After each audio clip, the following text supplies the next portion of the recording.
Fi'n really sorry. Ti'n mynd siarad â fi neu be? Sdim rhaid I fi. Look, oedd be nes i'n wrong. Mae fy therapist yn dweud dylai fi ddim siarad â ti rhagor. Therapist? Ie. Yeah.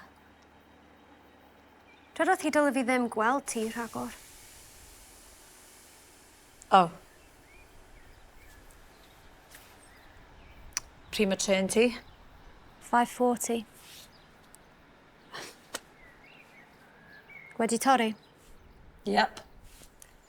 Mae fe'n 3:25 heddiw, heno a fori.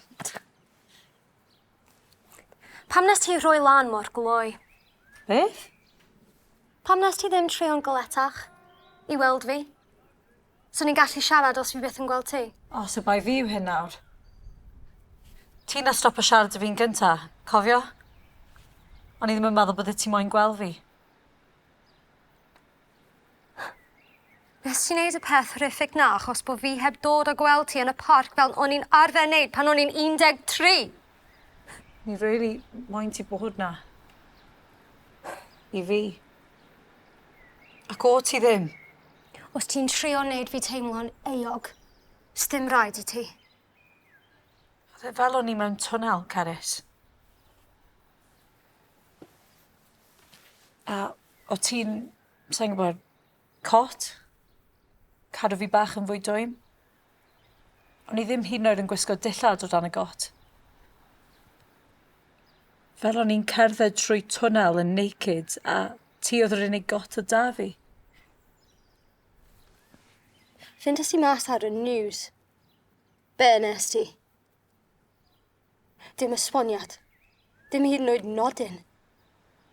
Just nag am Chetty yn siarad am ddamwain arall. Oedd I ddim even yn upset am ti.